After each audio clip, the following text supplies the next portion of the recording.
Light from the Word, our daily study of the Scriptures and our time. The student is not above the teacher, nor a servant above his master. It is enough for students to be like their teachers and servants like their masters. If the head of the house has been called Beelzebub, how much more the member of his household? So yung text po natin, so do not be afraid of them, for there is nothing concealed that will not be disclosed, or hidden that will not be made known. What I tell you in the dark, speak in the daylight. What is whispered in your ear, proclaim from the roofs.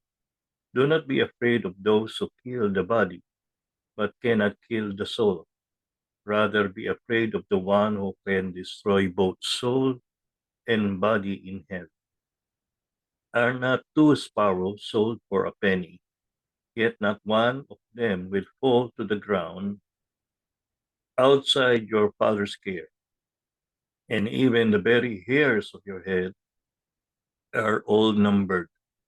So don't be afraid, you are worth more than many sparrows. Whoever acknowledges me before others, I will also acknowledge before my Father in heaven. But whoever disown me before others, I will disown before my Father in heaven. Sa Tagalog, kaya huwag kayong matakot sa mga tao sapagkat walang natatago, hindi malalantad, at walang lihim na hindi mabubunyag. Ang mga bagay na nasa inyo po lang sinasabi ay sasabihin nyo sa lahat, at ang mga ibinubulong ko sa inyo ay ipamalitan ninyo sa mga tao. Huwag kayong matakot sa mga gustong pumatay sa inyo. Ang katawan lang nyo ang kaya nilang patayin, pero hindi ang iyong kaluluwa. Sa halip, matakot kayo sa Diyos na siyang may kakayahang puksain ang katawan at kaluluwa ninyo sa impyerno. Hindi ba't napakamura ng halaga ng 2 maya? Pero wala ni isa man sa kanila ang nahuhulog sa lupa nang hindi ayon sa kagustuhan ng inyong Ama. Mas lalo na kayo maging ang bilang ng inyong mga buhok ay alam niya. Kaya huwag kayong matakot dahil mas mahalaga kayo kaysa sa maraming maya. Ang sinong mang kumikilala sa akin bilang Panginoon, sa harap ng mga tao ay kikilalanin ko rin sa harap ng aking Amang nasa langit. Ngunit ang hindi kumikilala sa akin sa harap ng mga tao ay hindi ko rin kikilalin sa harap ng aking Amang nasa langit.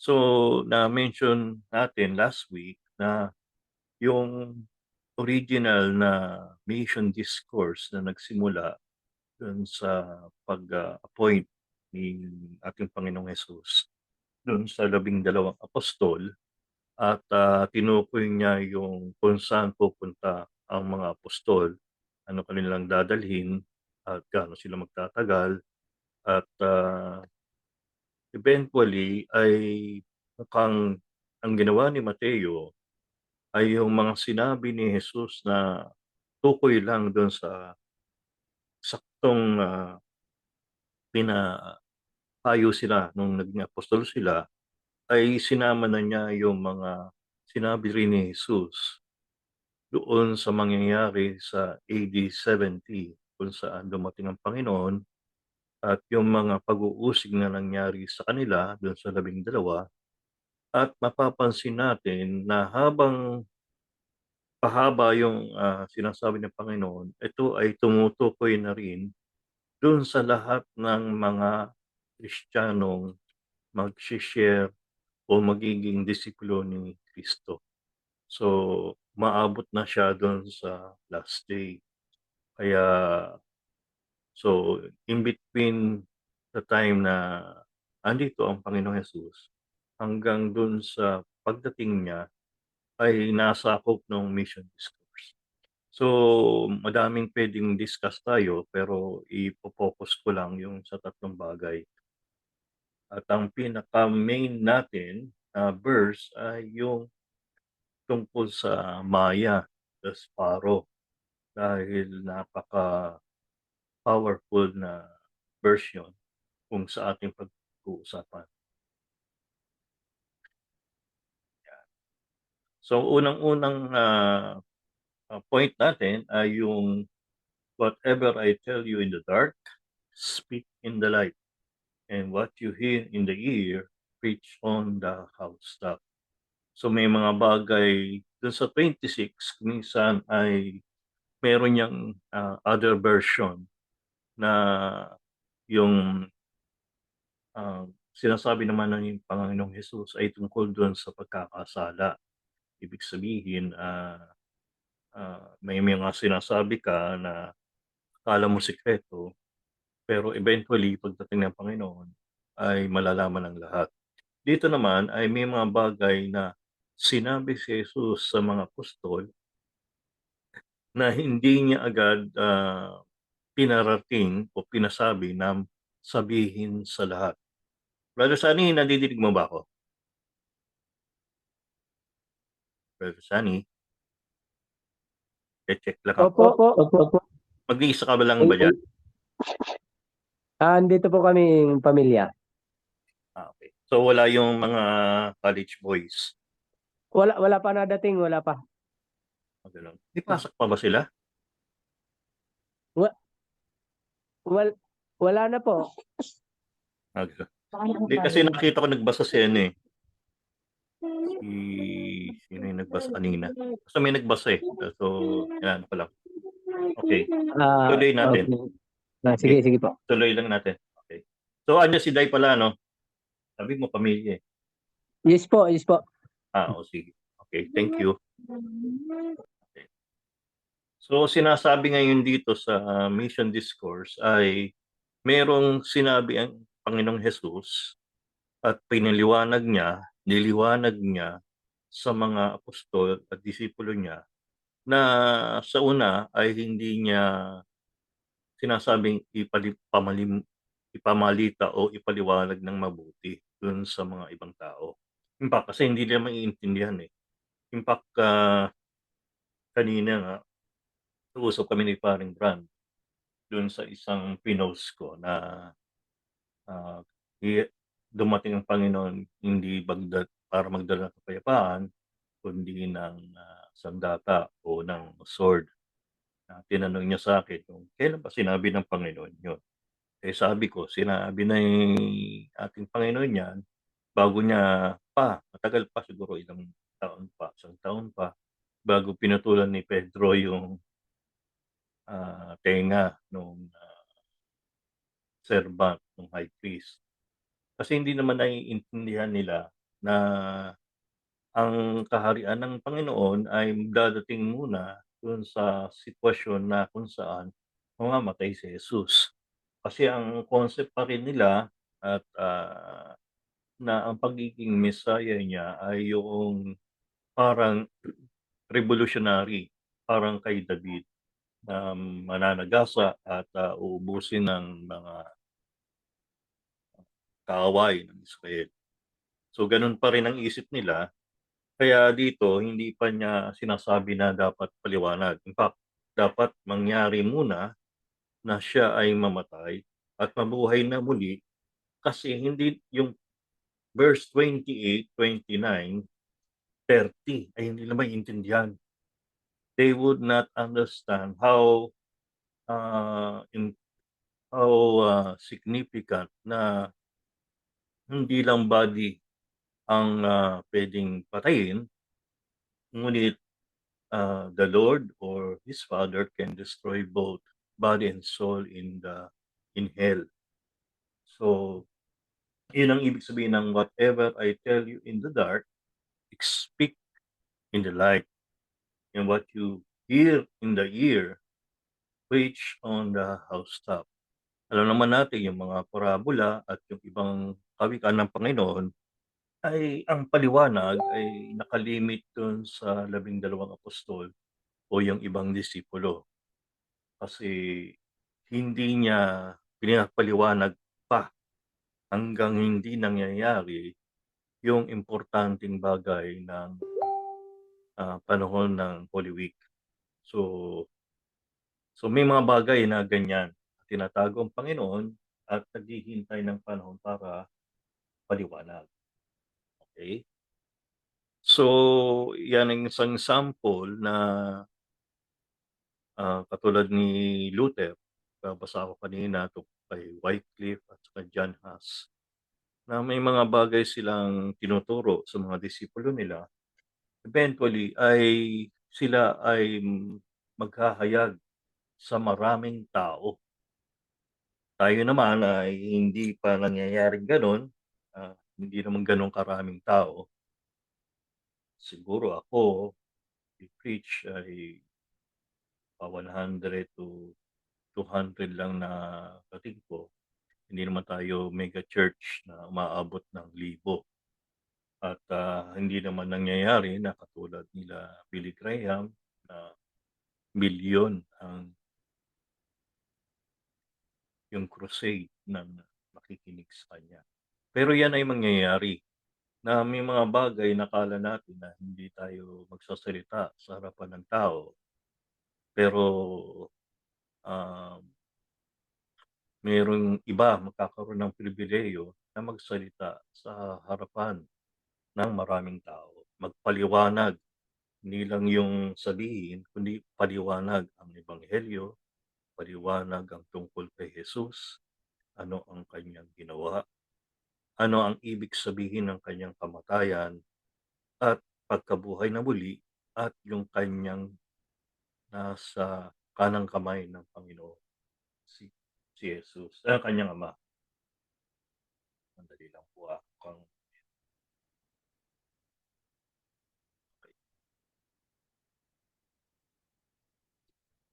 tama naman ang pala. Yan pa yung isang, example na kung saan ang mga Protestant reformers tulad ni John Knox, John Calvin ay, nagpapaliwanag sila hindi lamang sa mga ordinaryong tao, na ginagawa naman nila at karamihan yun ang ginagawa nila, ngunit nakakaharap sila sa mga, mataas na tao. At, sinabi ng Panginoon yun na yung mga apostol ay haharap sa mga gobernador at mga hari at ipapaliwanag nila. Mapapansin niyo yung isang gobernador, si Felix ata o si Festus, nung nagpaliwanag si Pablo, ay sabi nung, gobernador o yung hari yata, yung isang Herodes 'no, nagsabi, "Parang balak mo ko Pablo gawing Kristiyano." Kasi ang totoo ay, kailangan nating magpaliwanag na maiintindihan ng mga tao. Though alam natin dahil sa depravity ng man, pagiging makasalanan ng tao dun sa puso, ay meron silang atubili na manampalataya. It's a matter of yung will, yung kalooban ng tao. Kasi sa tingin nila, ah, katulad dito ay meron akong kausap na yung trabaho niya ay aapektuhan 'pag siya ay nagbibliya. Bakit? Kung sa sugal yung ano, yung trabaho niya. Umaalis siya ng bansa, pumupunta ng ibang bansa. Though hindi naman droga o illegal, pero iba pa rin yung katulad nun kung puro sugal, mga boss mo ay sugalero, kung minsan alam naman natin na mangsusugal ay nababaon sa utang at kung minsan merong karapatang kapartner na kasalanan yan, yung iinom ka, sigarilyo ka, minsan ay kasama mo babae, ikaw ay, titigil sa mga hotel. So, yung iba madinig lang yon, nag-iisip na sila, "Ay naku, hirap na nga ng buhay, tapos kukuha pa ako ng relihiyon na sa kanila ay lilimit kanilang ginagawa. So, yan yung bagay na yan. Okay? Bago po tayo pumunta sa susunod, baka meron po kayong tanong o idagdag, ay pwede po nyo sabihin. Wala po kayong maglala at wala tayong limit sa Zoom ay para sa panahon nito ay subscribe muna for 1 month. At para meron tayo. Mahirap din kasi yung 40 minutes na napuputol ay maghahanap-an tayo pag sa second part. Okay. So yun yung number 1. We will be proclaiming the kingdom, hayagan, clearly to others. Ito yung number 2. Sabi dyan, are not 2 sparrows sold for a penny? Yet not one of them will fall to the ground outside your Father's care. And even the very hairs of your head are all numbered. So don't be afraid. You are worth more than many sparrows. At verse 28, ang sinabi ng Panginoon, be not afraid of them that kill the body, but are not able to kill the soul. But rather fear him who is able to destroy both soul and body in hell. Matthew 10:28. So makikita natin dito yung distinction between the physical body, soma, and the spiritual part of ourself, the suke, soul. Iba pa yan dun sa pneuma. No? So both, all humans have both body and soul. Yung pneuma natin ay depende kung Christian tayo o hindi, ay patay yan pag hindi pa tayo Christian. Ibig sabihin, nandun lang at dead. Pero kung Christian ay buhay. Pero all human have both body and soul. Importante po yan kasi merong mga kulto na hindi nagtuturo na merong spiritual self tayo. Isa dyan ay ang Seventh-day Adventist. Kaya sa kanila ay pag namatay, matutulog na, tapos kung ikaw ay naging Adventist, Christian, pagdating ng last days ay mabubuhay ka uli. Yung iba, dire-diretso ng maaninikilig. Pero kitang-kita natin diyan na in-emphasize ng Panginoong Hesus na huwag kayong matakot na yung mga pwedeng mag-persecute sa atin, na ang pwedeng i-torture o patayin ay yung katawan lang natin. Kasi ang ating Diyos Ama, because of His justice, can destroy both soul, body, in hell. So, yung word destroy ay hindi ibig sabihin annihilate, pero ibig sabihin it will go through such a punishment na hindi lang yung katawan, kundi yung kaluluwa ay mararamdaman yung punishment ng Panginoon. So, makikita nyo na sinasabi ni Jesus ito dun sa mga apostol para para ma-realize that to be prepared beforehand pag nangyari. At masasabi nila ay walang kwenta ito.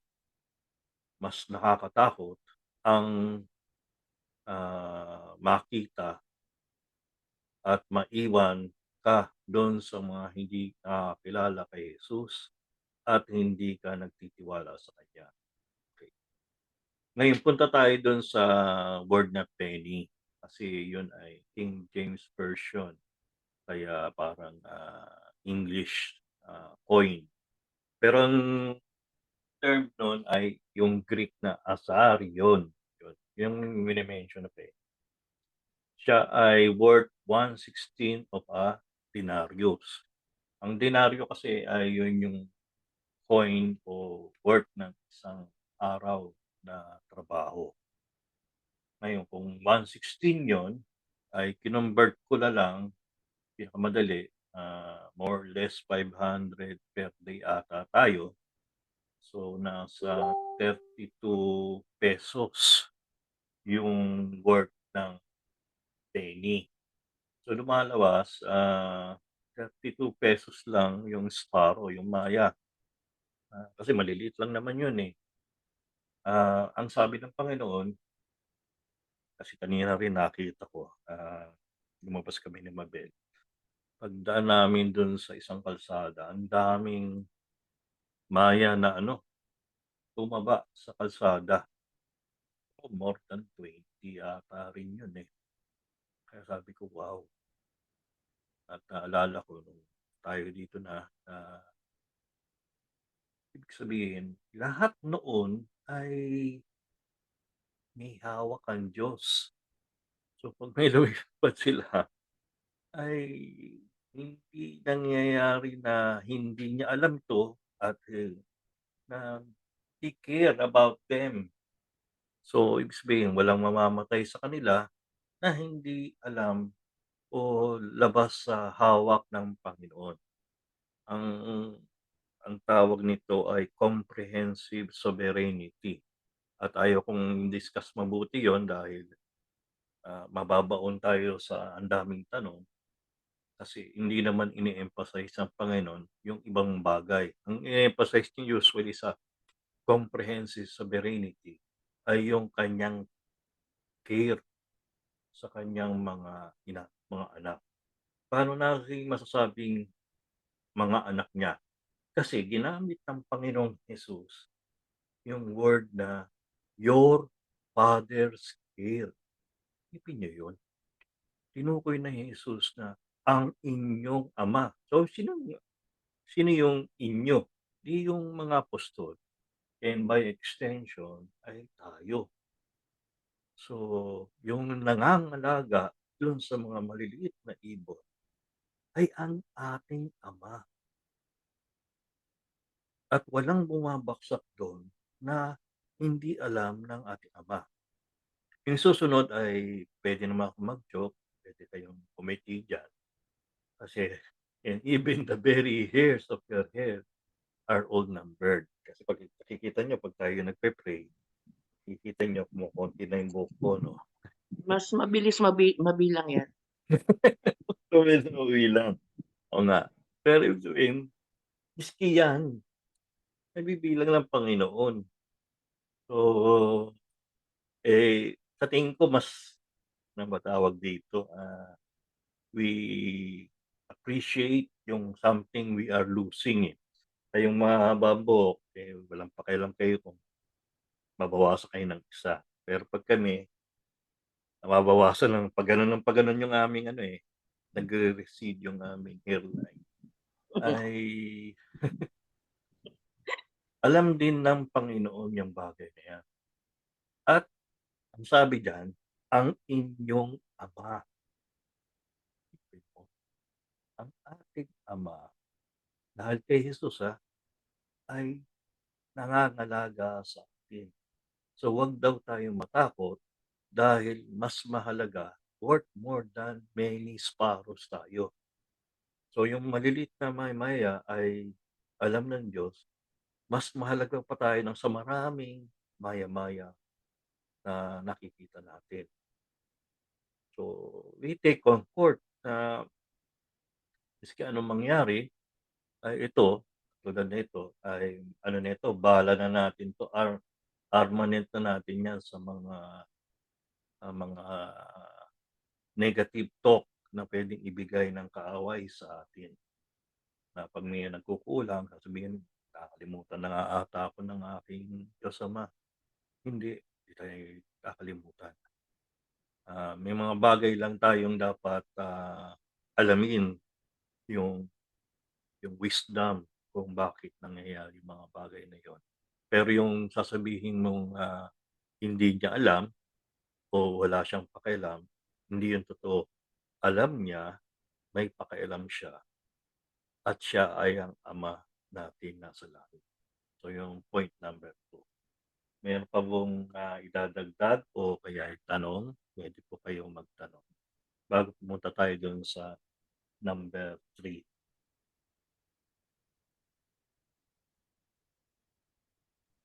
Okey. Bale puwede naman kayong magtanong sa dulo, eh. Tuloy ko lang 'no. Wala.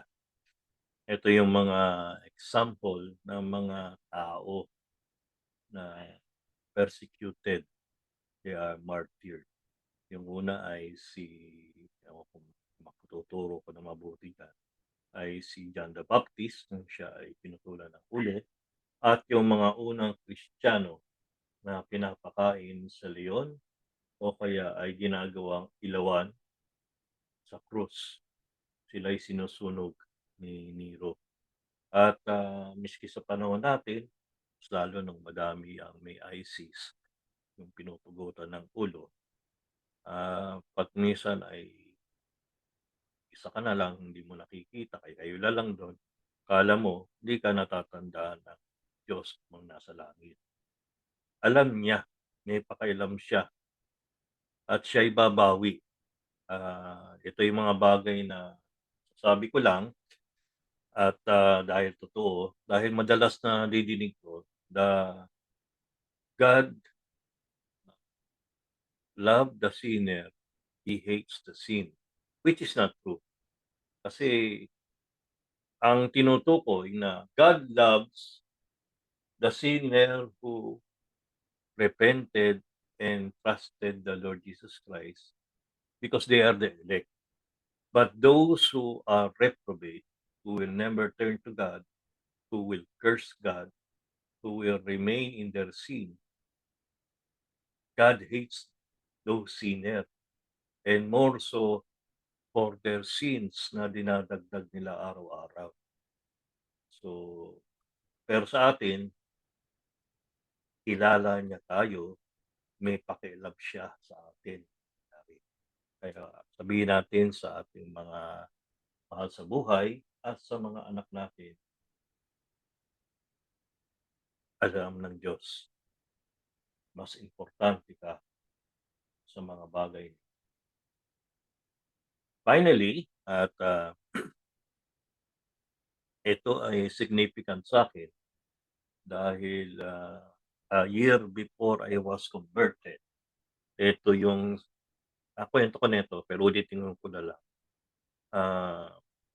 Nung si Pastor Flo Bansuelo ay sinama ako ng lolo ko sa isang seminar, parang tungkol sa martial law yun. So puro kami ano doon, teenager. At ang speaker namin, besides kay Pastor John Bencer, na dating pangulo ng Philippine Council of Evangelical Churches. So na 1980s to, no? So bata pa ako. Si Pastor Flo Bansuelo naman ay nag-share tungkol sa mga kulto at yung mga dapat iwaksi na gawain ng masama. So, kasi kami ni mother ko ay nakikinig kami kay Johnny Midnight sa gabi at ako'y minsan ay tinawas. Tapos sabi ni Pastor Flo Bansuelo, ito, sabi niya, "So everyone who acknowledges me before men, I also will acknowledge before my Father who is in heaven. But whoever denies me before men, I also will deny before my Father who is in heaven." Eh, siyempre nung nadinig ko yun, ba, kung di-deny ko daw siya, di-deny rin niya ako sa Diyos Ama. Tapos kung a-acknowledge ko siya, a-acknowledge din niya ako sa langit. Tandaan niyo nung panahon na ito agnostic ako. So, hindi ko sigurado kung merong Diyos na sinasabi ng Biblia o yung Diyos na miski sino, kay Muhammad, sa Hindu, sa Buddha. Pero sabi ko, panigurado lang 'no, eh, ano ba naman yung lalapit ako sa harapan. Lumapit ako, pinag-pray ako, pero di pa ako Kristiyano nun. Pero ito, importante ito at, last week nga ay na-mention ko na mapapansin niyo na hindi, ibig sabihin, lamang ko pala pa kasi sa mga Muslim pala, puwede silang magsinungaling. Basta 'pag sila'y naiipit, puwede silang magsinungaling. Kasi sinungaling din nga yung kanilang propeta, maski yung kanilang Diyos na si Allah na nagsisinungaling. Eh, hindi gano'n ang Diyos natin, eh. Kaya nga madaming nagsasabi na hindi dapat tawaging Allah ang Diyos natin. 'Pag nagtra-translate tayo in Arabic, it should be Yahweh. Kaya El Elyon, Elohim, El Adonai.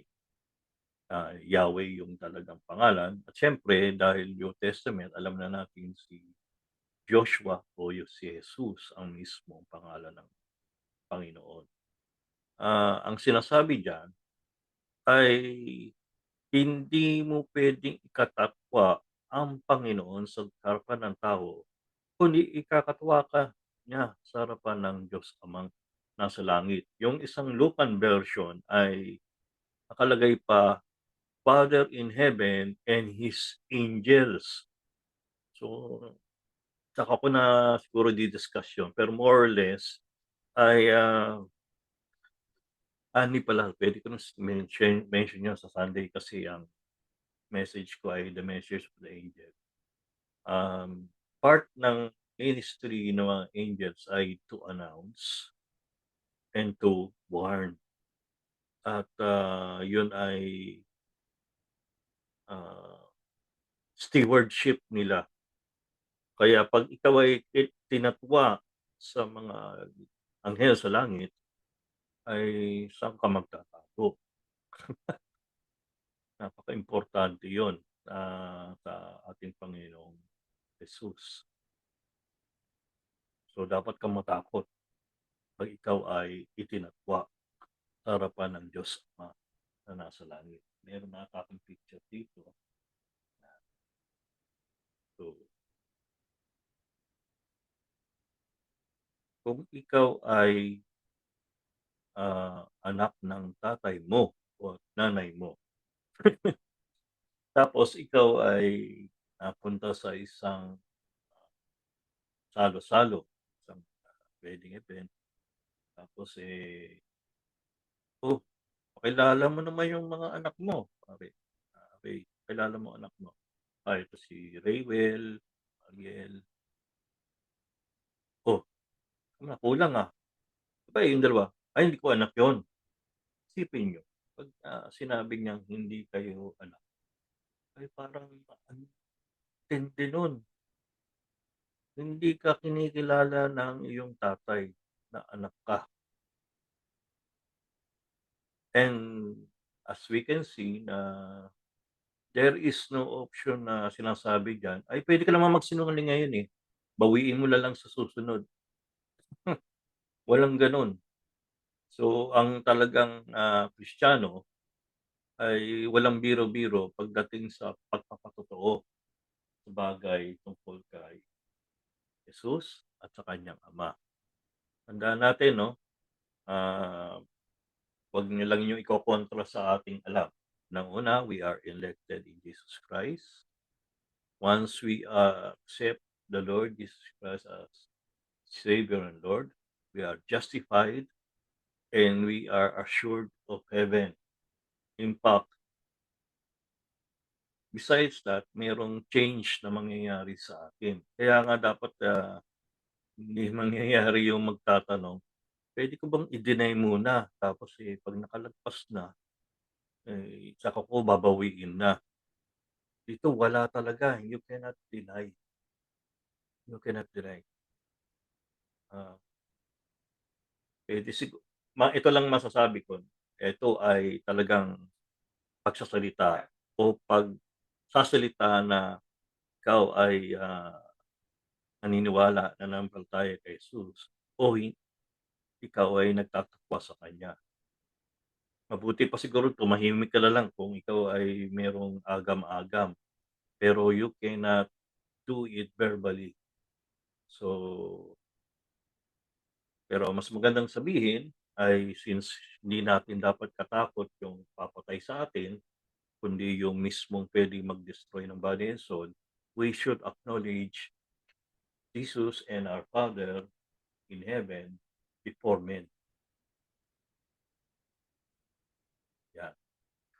Ngayon na yung mga ibang Kristiyano na namuhay na napakahirap at ang daming challenges, they are willing to acknowledge the Lord before men in numbers, thousands. Ito yung mga sila John Wesley, sila George Whitefield, si D.L. Moody, Charles Haddon Spurgeon. Sila ay nag-acknowledge na sila ay nananampalataya kay Jesus, na siya ay Diyos at tao. Paano ngayon pag ikaw naman ay baliktad, kay ministro ng Iglesia ni Cristo, ay dinideny mo ang pagiging Diyos ni Jesus sa dami ng tao. O kaya yung mayroong mga kultong ay naglalabasan na kunwari ay naniniwala sa Biblia, pero dinideny nila ang pagiging tagapagligtas ni Jesus. Sasabihin nilang manampalataya ka at magpabautismo. Tapos sumama ka sa mga iglesia, ikaw ay umattend sa amin Wednesday, Friday, Saturday, Sunday. At huwag mong kakalimutan na magbigay ng pera. Yung sabi nila doon, buloy. Tapos siguraduhin mo attend ka palagi at parang meron kang attendance record. All of that is denial of the Lord Jesus Christ. Kaya wag tayo mangyayaring ganun sa sitwasyon. Please don't forget